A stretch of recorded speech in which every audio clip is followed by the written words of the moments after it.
Pelham Panther Football is on the air.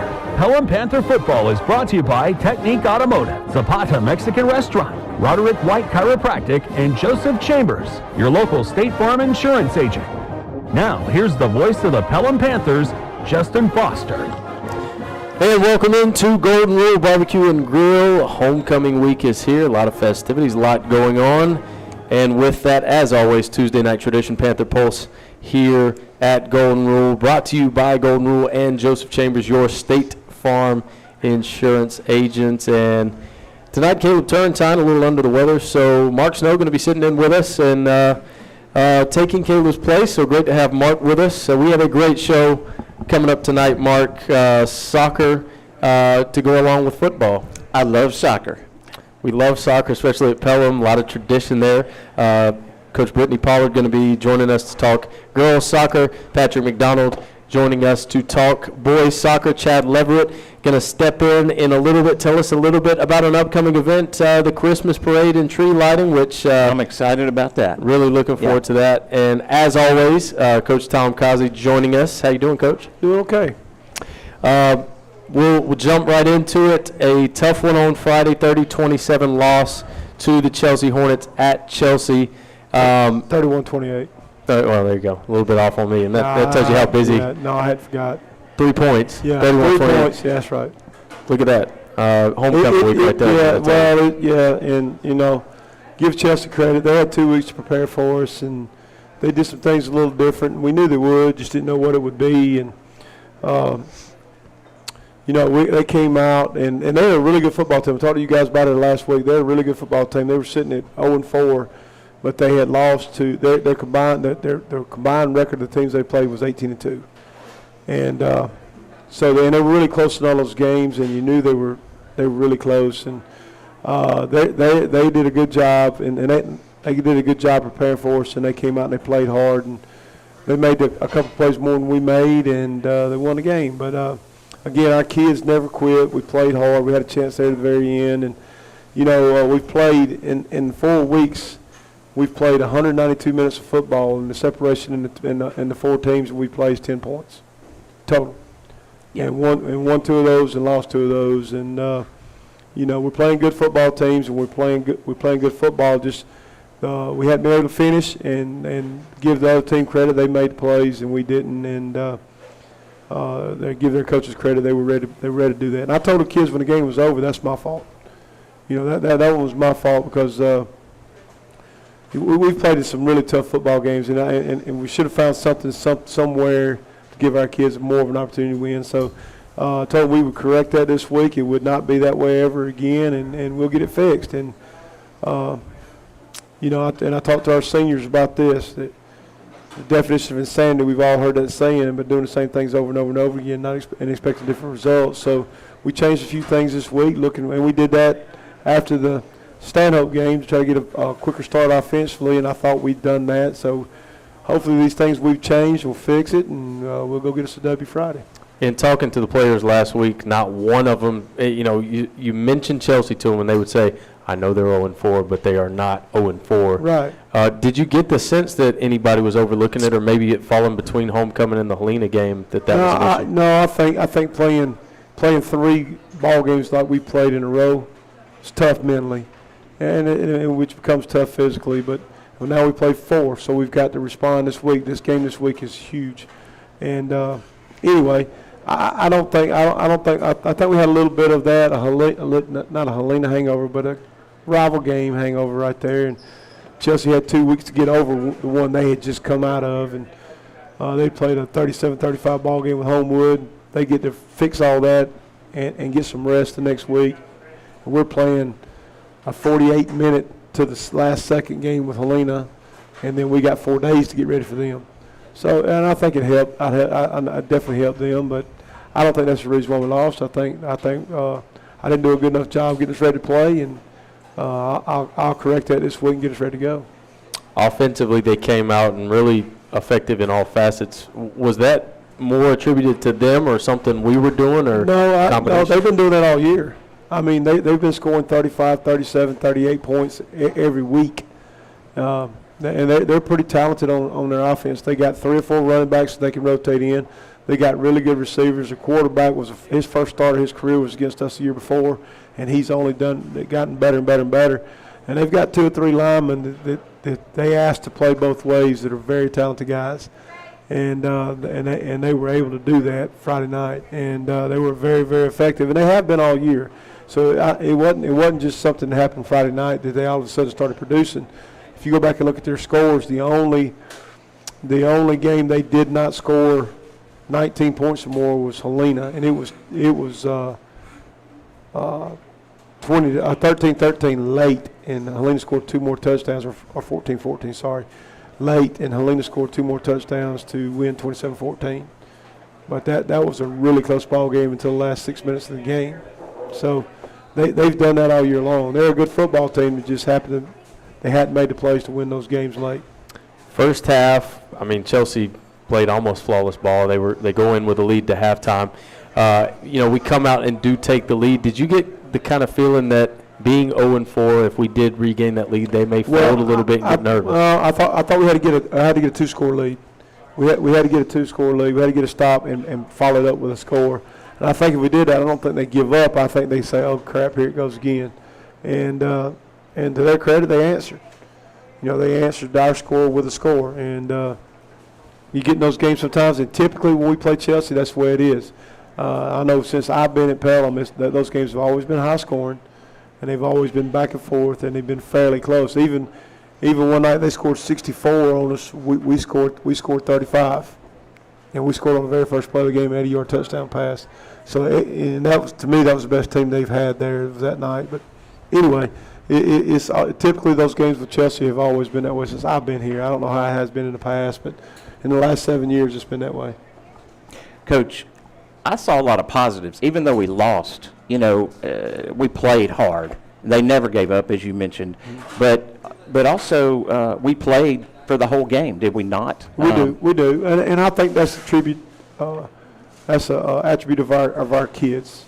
Yeah. I think our kids I think that's how they're raised at home, what the expectations are from their mamas and daddies to go compete, whether it's in football or in academics or in work, whatever you're doing. To go compete and do the very best you can, and so it makes our jobs as coaches a lot easier coaching those guys when they come to work like that every day. And I saw some incredible punts too. That That really were awesome. Yeah, and Jake Garner, I'm glad you mentioned Jake. I hadn't mentioned Jake since we've been here. Jake's a freshman and kind of got thrown into the fire in the first quarter or second quarter in the Helena game, and he's answered the bell. He's done everything we've asked of him. He's getting better every week. He's very coachable, and you can coach Jake hard. Yeah, you can coach Jake hard when he makes a mistake or does something that we've asked him not to do. You can coach him hard and get on him. He's a strong kid he wants to be good. He doesn't seem frazzled when not at all. when the defenders are coming after him. It's amazing to me and I'm glad you mentioned him, Mark, because he's somebody I should have mentioned before tonight, but he's done that all year long for us. Yeah. If he's nervous, you can't tell it. Exactly. You can't tell it. He responds and reacts and does the right thing just about every time. So, and that's amazing to be a freshman playing on Friday nights in the games he's played in. Yeah, agree. He kind of fleshed that in that Hope Mountain game. The first punt, he's drops it, picks it up, scrambles, runs, and then somehow if you can handle that. If you can handle that, you can pretty much handle anything from that point on. I feel like that got the nerves out of his system. He's been solid since then. I do want to talk a little more about him. Several opportunities. We were on the broadcast wondering, do we attempt a field goal here? We went for it on fourth down. Mm-hmm. Was that more strategic, just trying to get the 7 as opposed to not wanting to kick the field goal? No. Jake has hadn't done a lot of that, and I hate to even say it out loud. I don't want to put that on him. We expect to play for a long time this fall, and it was kind of in that range where it's just on the edge of him maybe being able to make it. I feel a lot more comfortable with if we had another 10 yards, but I don't want to I don't want to threaten that kid's confidence in any way, because he's going to be a big factor for us as we go down the road. And Monday night in the JV game, we ran him out there and he kicked one.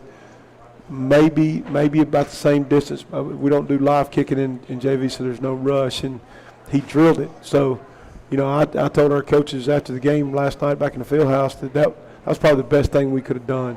Now, he's got a little confidence. He's ready to go, and there'll come a time over the next 9 weeks that we'll need him big, and we got to make sure that he is 14.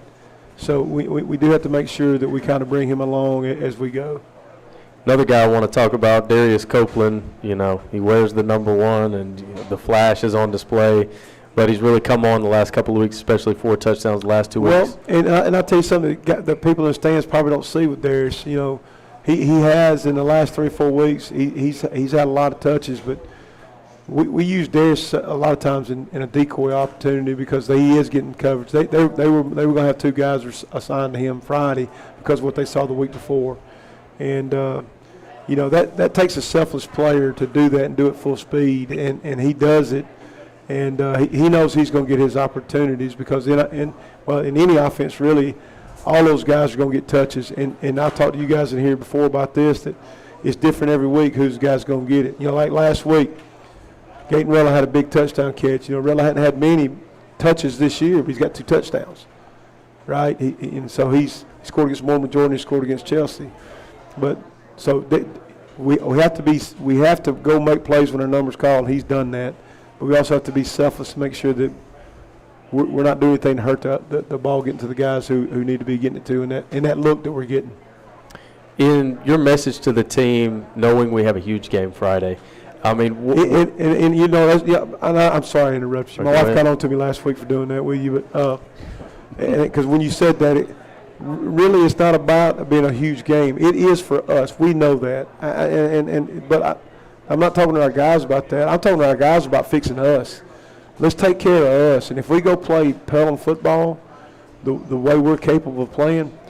And they giggle when I say it, and I'm serious as a heart attack. And I know that it'd be a tough uphill battle for us, but I'd take our guys to go play the Green Bay Packers. I really would, because they're not going to quit. They're going to play as hard as they can to the very end, and they're going to try to do what we're coaching them to do. So this week, in any week really, but especially after 2 close losses, this week's about us. And whoever our opponent is, we'll deal with them on Friday night.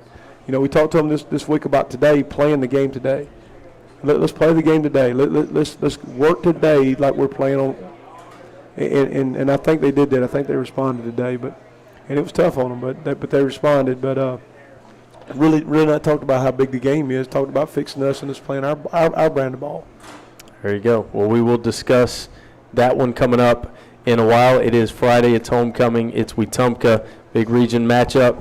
After this, we're going to talk to Chad Leverett about upcoming event here at Pelham. A very cool thing.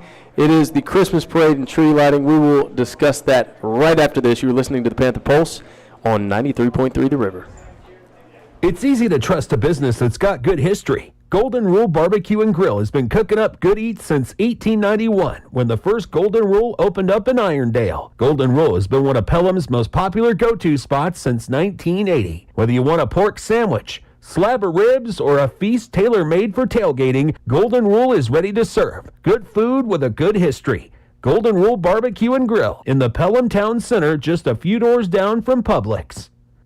State Farm Insurance Agent Joseph Chambers is a proud supporter of 93.3 The River and all things Pelham. Joseph and his staff can take care of your home and auto insurance needs as well as life insurance. State Farm was recently ranked number 1 by J.D. Power and Associates for life insurance customer satisfaction. Joseph's office is located in the Canyon Park Office Center. His number is 205-663-3276. Like a good neighbor, State Farm is there. 9,997.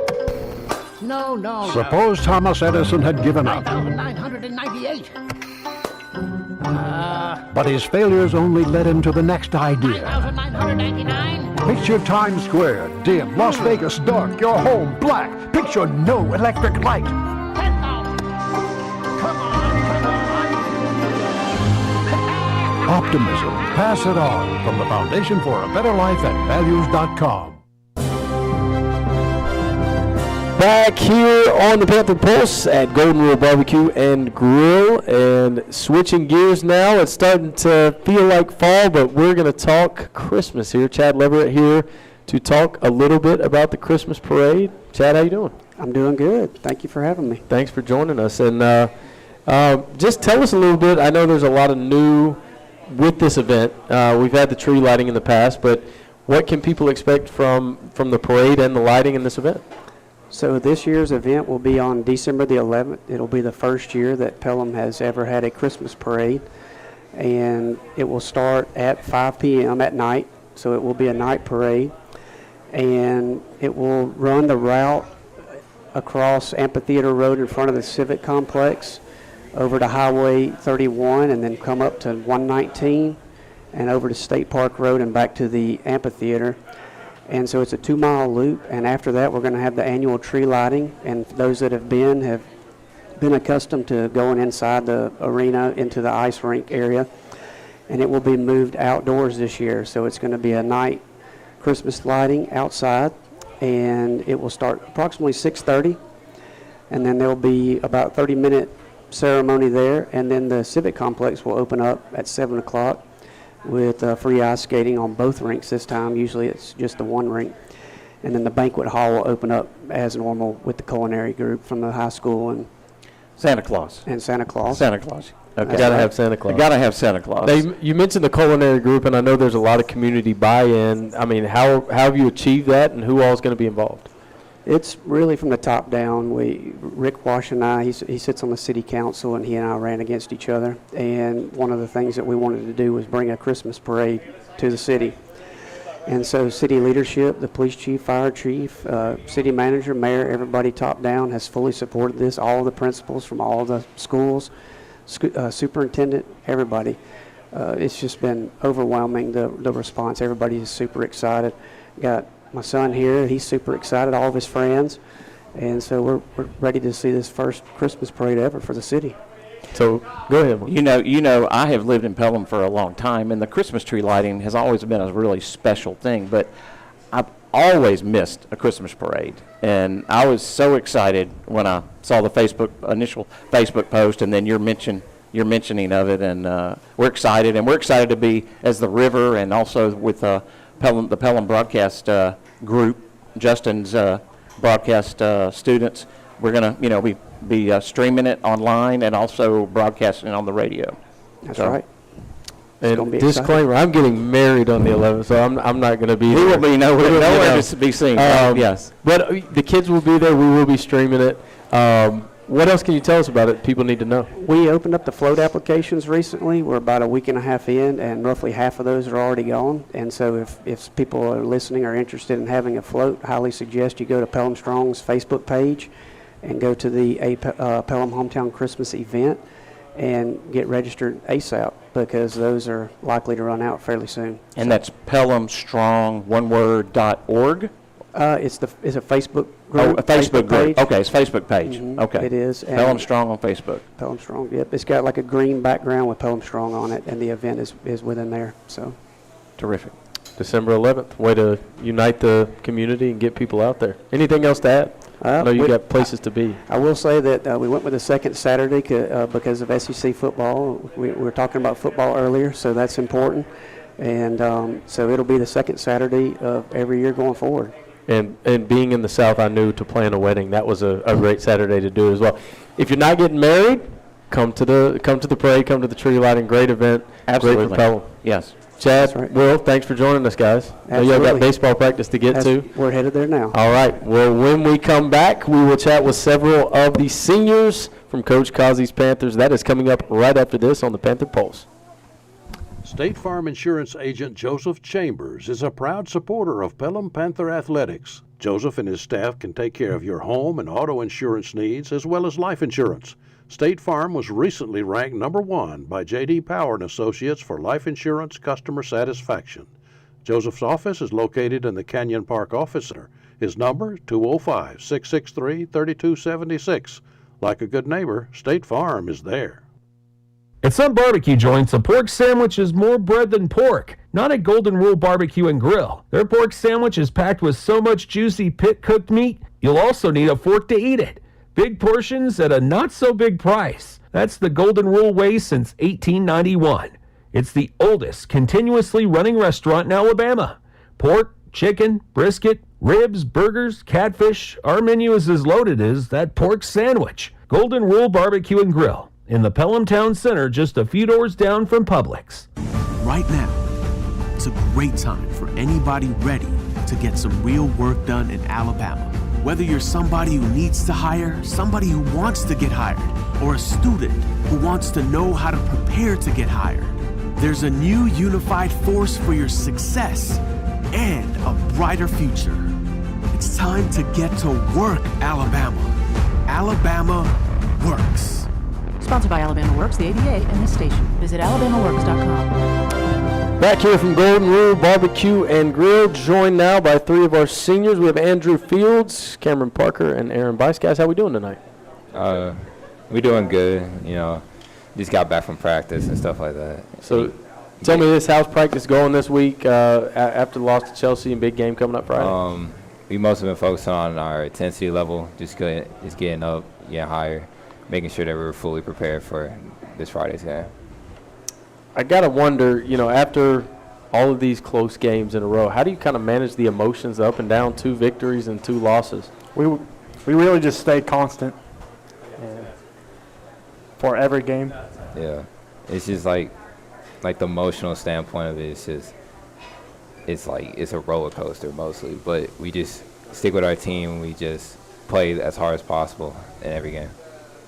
I know this week's homecoming. Are there any favorite events that you guys have that leading up to Friday?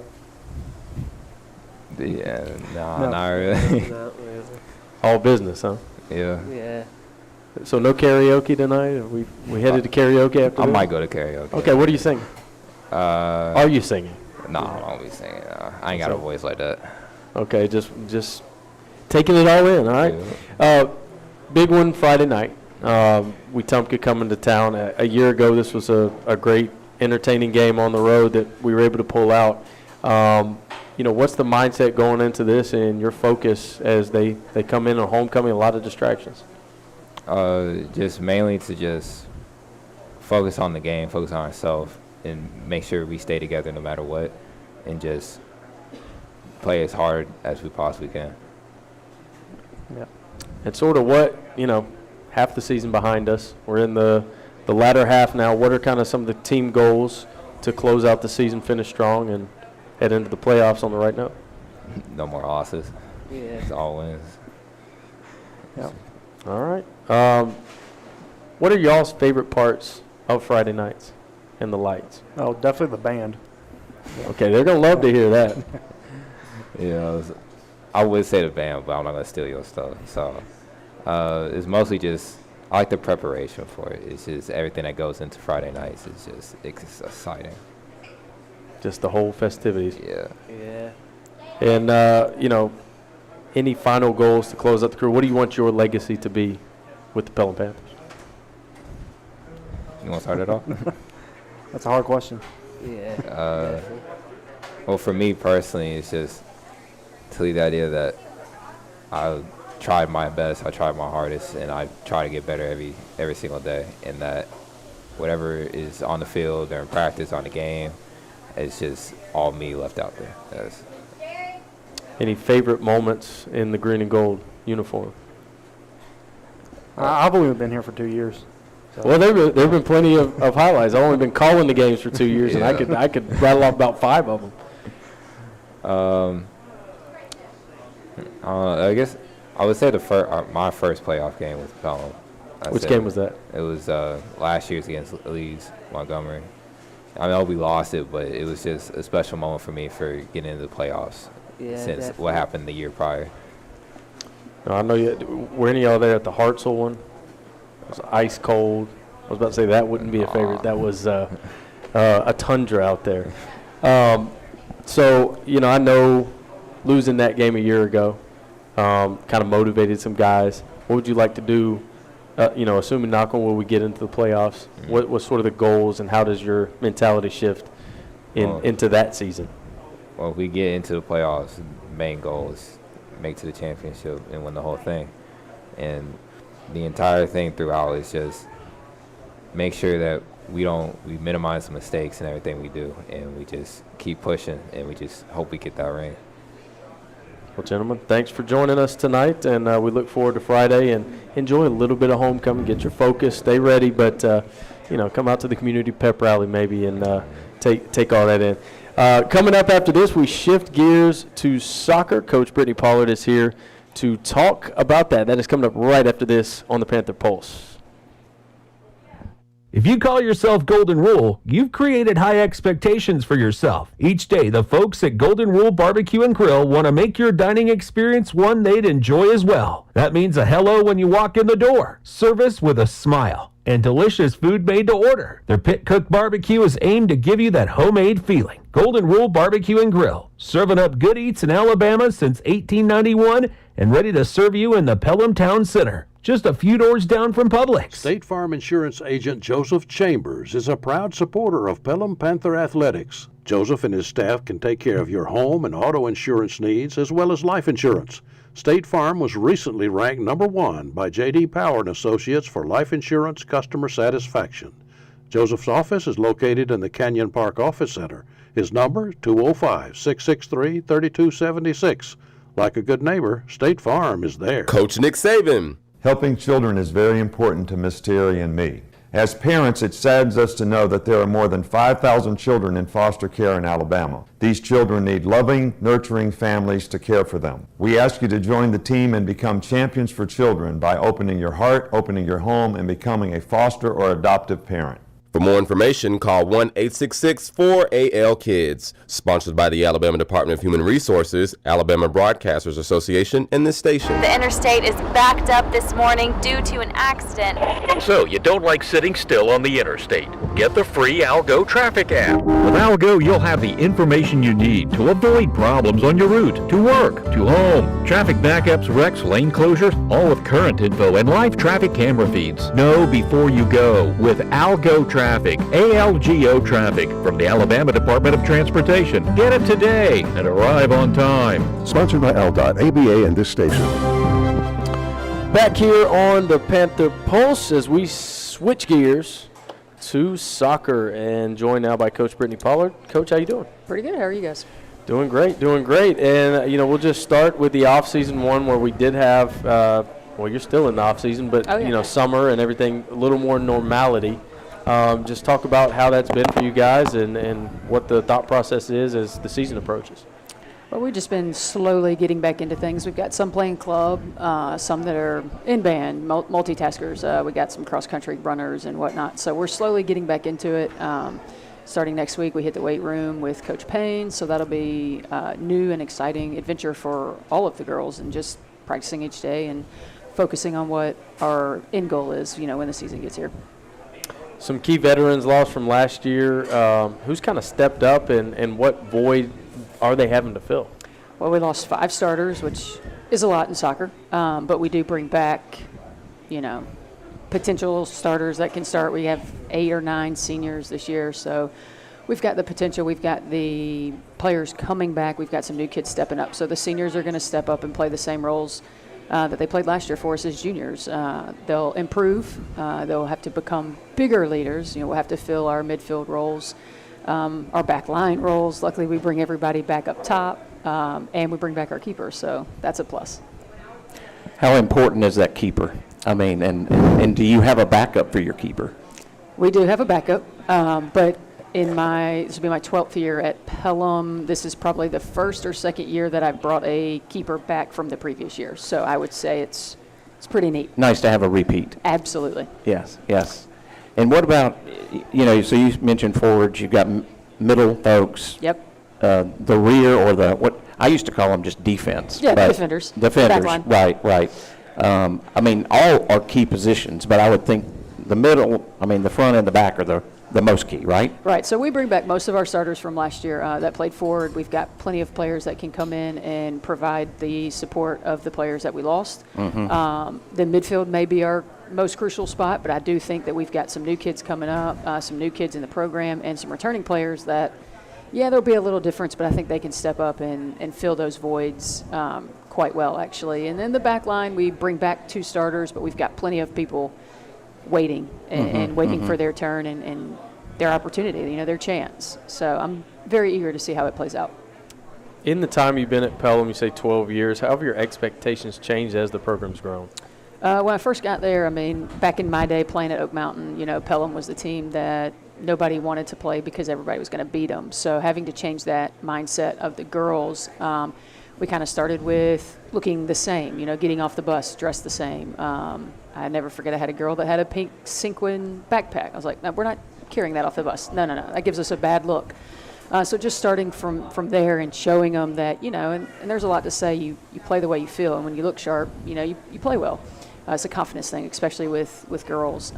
So I would say that our expectations started about 4 years ago when we made the playoffs for the first time in a while, back into that, and then progressively each year we've done more, and last year was awesome, and I think the girls returning and the new kids want to be a part of something the same as that, and try to repeat, if not go further than what we did this past season. How many of those challenges are off the field? I mean, just establishing the uniform stuff and the off the field. I mean, how much of that is not X's and O's? It's all about, just doing the things off the field to get it right. I'd say at least 50%, showing up to practice, being on time, having the whole team at practice every day, not just pick and choose when. We all want to show up. So when we were all there, we were obviously much more productive at practice, resulting in better performances on the field. When you're not all there, practices aren't as productive. You go in as a coach with your game plan of practice, and you get there and you're missing players and missing positions. So you got to, run on the fly, and that doesn't exactly work well.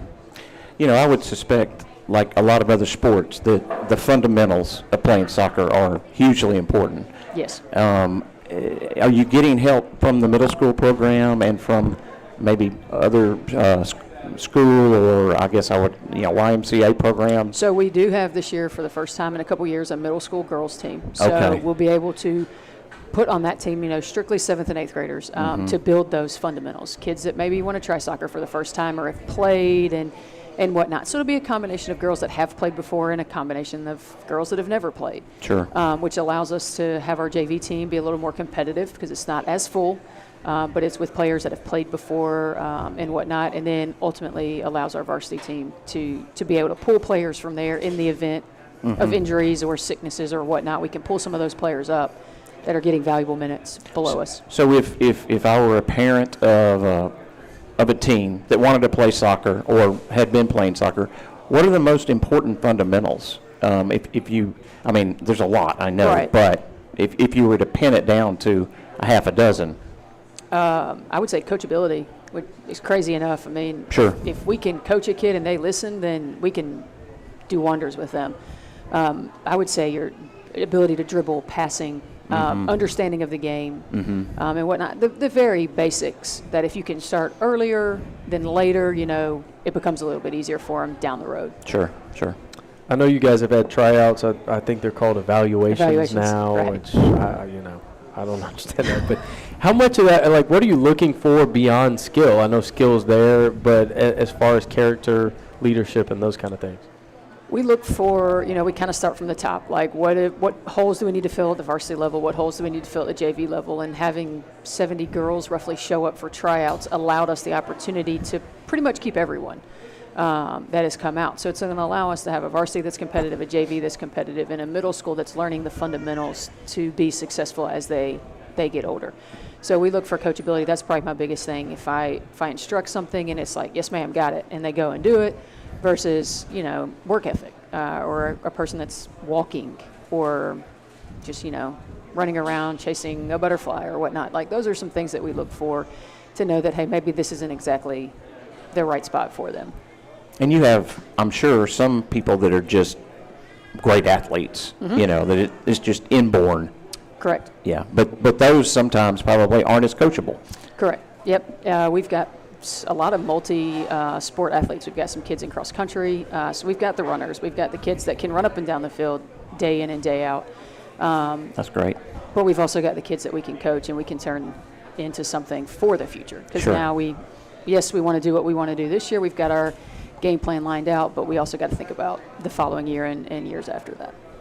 So when do things kick off, and what do you want from the student body and faculty as far as support and coming out and coming to the games and making some noise? I think practice officially starts MLK Day, so January.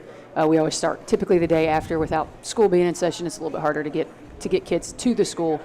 But I would say just for the faculty and the students to support the girls like they support the boys. I mean, we're the same sport, and I think the girls would love to have teachers and students out there in the same capacity that they do for the boys' games.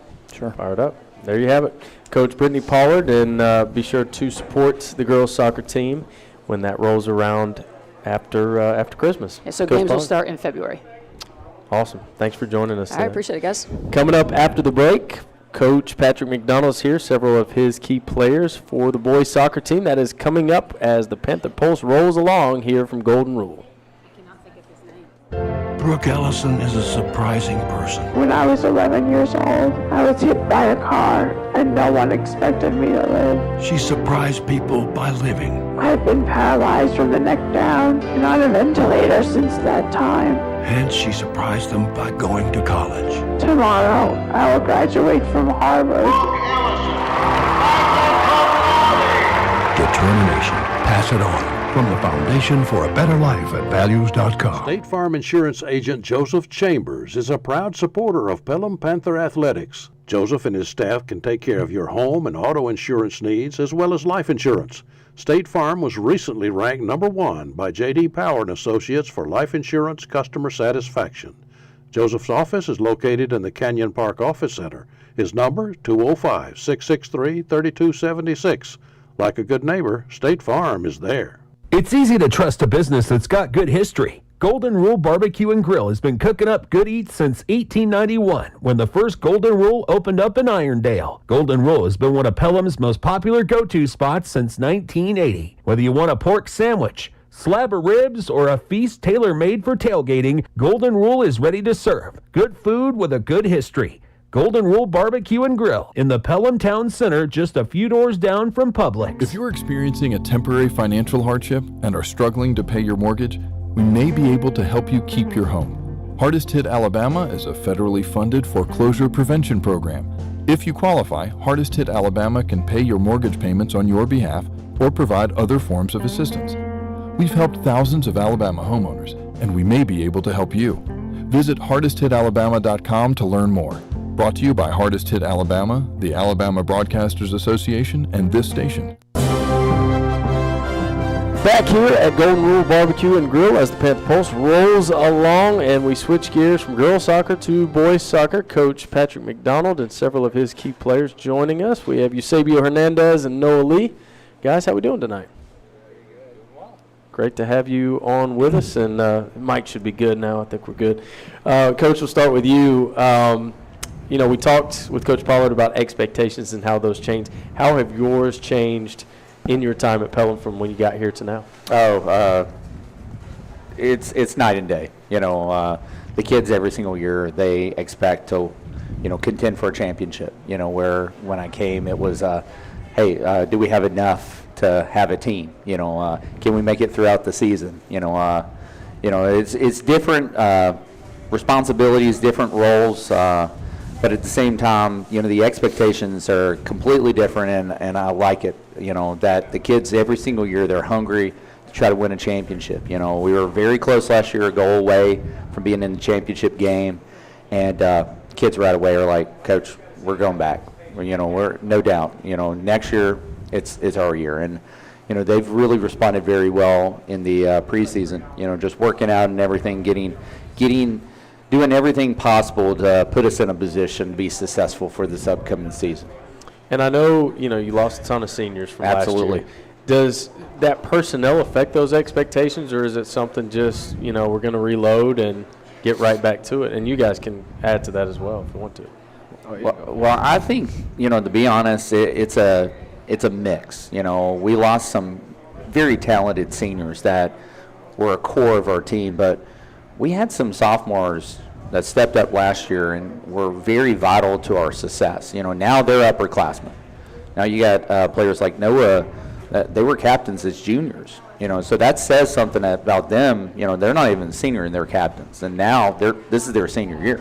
So you got a really experienced upperclassmen group, you know, back. You know, and I feel very excited about their opportunities.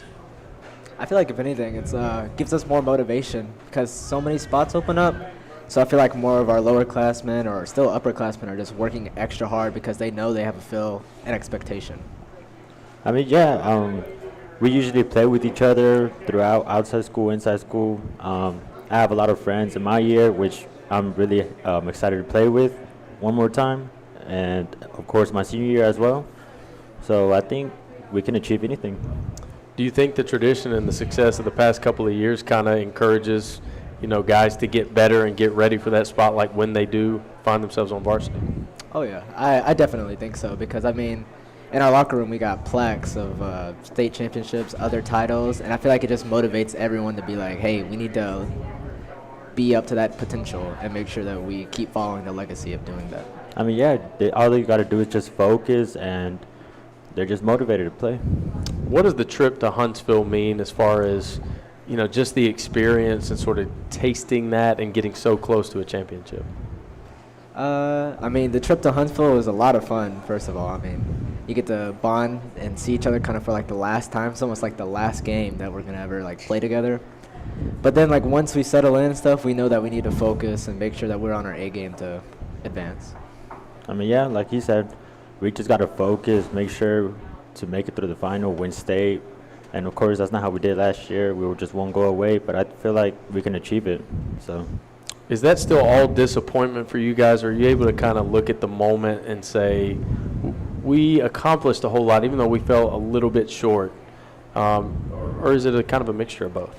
No, I'm pretty disappointed. I really wanted to win state. I mean, yeah, I think some of us are a little too hard on ourselves. I mean, we did really good, I feel like. I mean, we tried our best. It's not like we just gave up.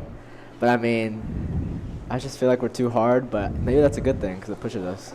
Coach, what's your thoughts to that? Yeah, you relive all the losses. You just do. Did I go with the wrong formation? Did I go with the wrong personnel at this time? What did I tell the kids to be less assertive than they should have in this position? Those are questions that, you second guess yourself, when it doesn't happen right. But I also don't want to gloss over the success that the team had. We had a record number of goals scored last year.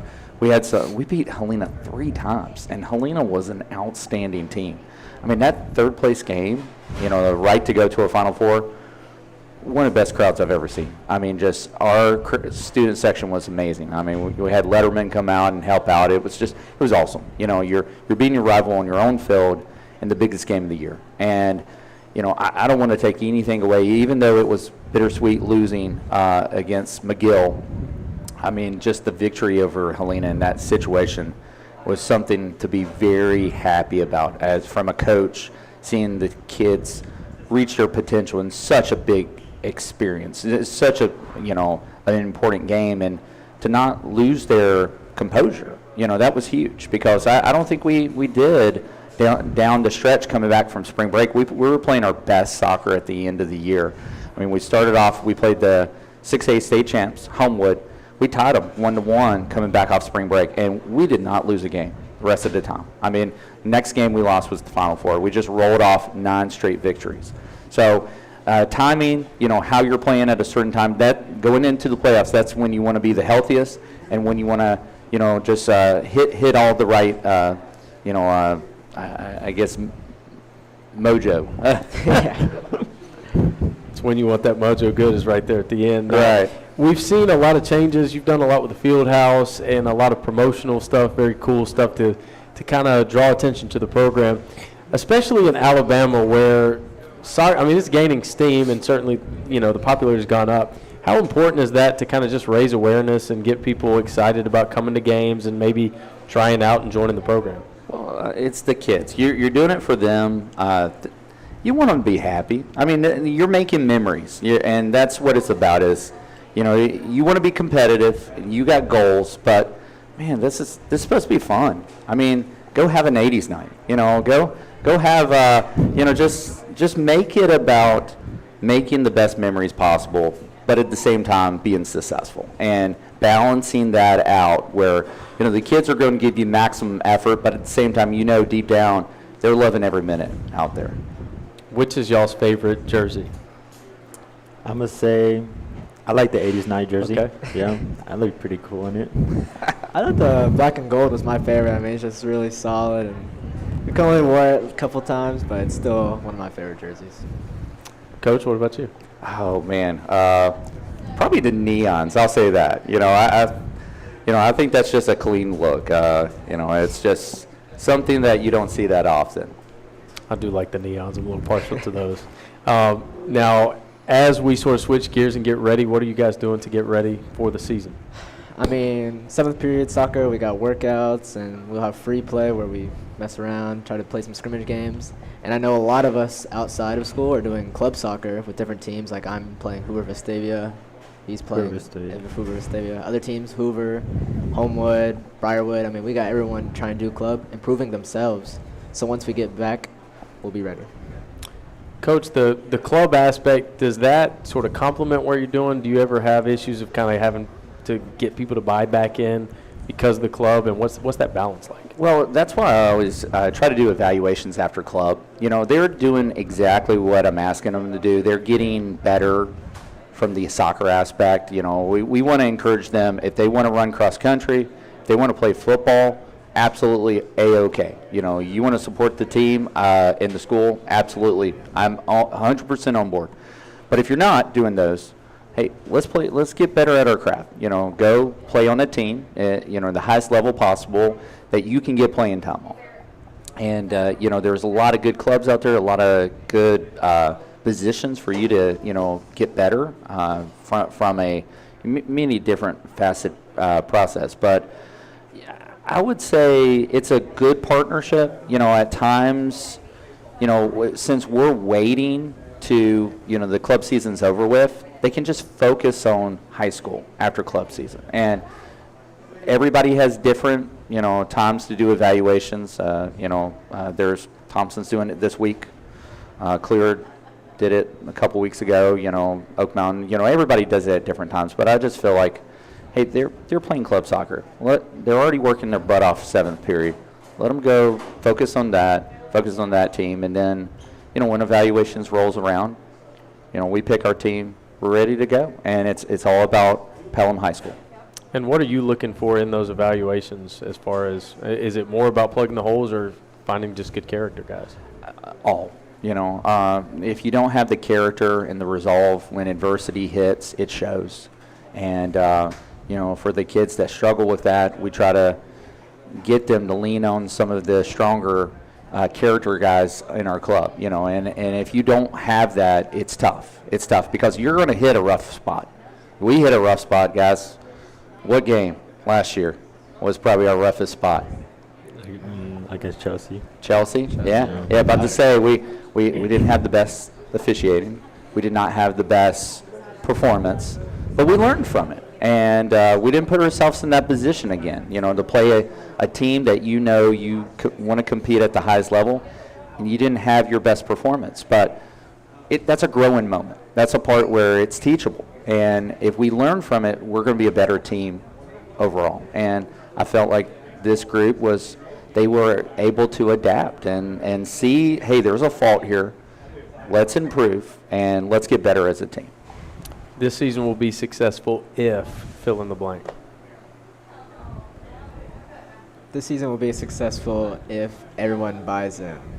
Yeah, this season will be successful if we just keep on working hard, playing club, and then coming to school, doing the work, because it's student athletes. First focus on school, then we'll focus on the rest. And yeah. Great. And we get started same time as the girls? Same time. Yeah, we're actually hosting Chelsea for our Shelby County Derby. That's going to be February the 3rd, 7 o'clock, Pelham High School. Nothing like starting the year off against one of your best rivals. We're no longer in the same area, but we're still both 6'8" opponents, and it should be an exciting way to kick off the season. Mark it down on the calendars. Start February off right. Guys, thanks so much for joining us. Thank you for having us. And we look forward to the season coming up. We wrap things up here from Golden Rule. We have Coach Causey back with us to talk about the Wetumpka game on Friday. That is coming up right here on 93.3 The River. If you call yourself Golden Rule, you've created high expectations for yourself. Each day, the folks at Golden Rule Barbecue and Grill want to make your dining experience one they'd enjoy as well. That means a hello when you walk in the door, service with a smile, and delicious food made to order. Their pit-cooked barbecue is aimed to give you that homemade feeling. Golden Rule Barbecue and Grill, serving up good eats in Alabama since 1891 and ready to serve you in the Pelham Town Center, just a few doors down from Publix. State Farm Insurance Agent Joseph Chambers is a proud supporter of Pelham Panther Athletics. Joseph and his staff can take care of your home and auto insurance needs as well as life insurance. State Farm was recently ranked #1 by J.D. Power and Associates for life insurance customer satisfaction. Joseph's office is located in the Canyon Park Office Center. His number, 205-663-3276. Like a good neighbor, State Farm is there. An Alabama legacy moment. Dismal's Canyon, located in Franklin County, is an 85-acre area of natural sandstone gorges and geological formations surrounded by one of the few remaining old-growth virgin forests in Alabama. Perhaps the most fascinating inhabitants of the canyon are the Dismalites, larvae of the fox firefly, a bioluminescent species that emits a bright bluish-green glow. The area was designated as a National Natural Landmark by the National Park Service in 1975. Sponsored by the Alabama Bicentennial Commission, the ABA, and this station. Back here from Golden Rule Barbecue and Grill, wrapping things up on what has been a great show. I want to thank Coach McDonald, Coach Pollard, as well as Chad Leverett for coming by and chatting with us. And joining us now again, Coach Causey. We are talking Wetumpka, and Coach, this was a great game last year at Wetumpka. And you talk about the different types of teams in different regions of Alabama. What type of team does Wetumpka have this year? Very similar to last year. They have a lot of returning starters from what they had last year. They lost a quarterback. He transferred to an AISA school this summer. Kid's last name was Rose. I thought he was a really good player. But they replaced him with a sophomore that I think is definitely runs it better. And they've got skilled guys on the edge that they can throw it to. They're big up front. Looks like the exact same offensive line. What they don't have is the running back they had last year. They're playing with 3 or 4 of those guys. And defensively, it's almost the exact same team. Some numbers have changed. They're number 35 last year. He played inside linebackers number 1. And they lost 2 safeties, but they honestly look like clones from last year's team. And Coach Perry does a heck of a job. I remember back in the mid-'90s, he was the head coach at Alabama Christian. I was recruiting there, and then he left and went to Arkansas and came back. But Coach Perry's an old school guy who's done it the right way for a lot of years, and they're going to play hard, and they're going to play fast, and they're going to be very, very physical. Has it been easier this week? I know you kind of loathe homecoming and the distractions of it. Yes. Has it been easier this week? I saw No, it's never. You know, this week is Tuesday, so we didn't have anything yesterday, and it's something Tuesday, Wednesday, Thursday, and the only blessing is we do have a mature team. And it takes about that long to be distracted. And I think it's a great thing for our students. I think it's a great thing for our community. Without a doubt, we'll support it. But it's a fine line. We have to be careful we don't flip over to being a fan and a participant and understand that we have to prepare to play Friday night. And I don't think it ever goes away. Last year was probably the best one we've had because we didn't do a whole lot. It was homecoming, and I hated it for our kids. They didn't get to have a dance and all those things in the community, not the pet rally, the parade. But I mean, we've got 2 pet rallies. We've got powder puff. We've got karaoke, and then we have somewhere in there we got to play a ball game, and then we have a dance the next day. So it doesn't take much to get distracted. So. It is what it is, and I do love the idea of homecoming, having former players and students coming back. It's all the other stuff around it that it can be a distraction to your team if you're not careful. So how focused is the team, do you think? Well, I think we've had 2 pretty good days of practice. We've corrected a lot of mistakes in the last 2 days. They responded today when I asked them to treat today like they're playing the game. We got another one tomorrow. That's a big practice, and we got 2 more big practices. And we talked to our kids about this. You can either choose a life of comfort, or you can choose a life of accomplishment. Mm-hmm. You can't have both. If you want to sit on your hind end and be comfortable, you can. And the world will allow you to do that. Sure. But don't expect accomplishment. Yeah. So this week we've really challenged them. What do you want? Do you want to be comfortable, or do you want to have an accomplishment? And so we'll see. We got 2 more days. We got to go put in the work, and we got to manage the day Friday and get our kids in the field house after school and get them ready to go. Yeah, the maturity will come out. Hopefully. Yeah, hopefully. Yeah. What have been our biggest focuses this week, offensively, defensively, in preparation? Really, the little things, taking what they give us. I thought our offensive line last week played really well. Chelsea's defensive line was really, really good. And I thought our O-line played really well last week. But we have to be consistent and get first downs.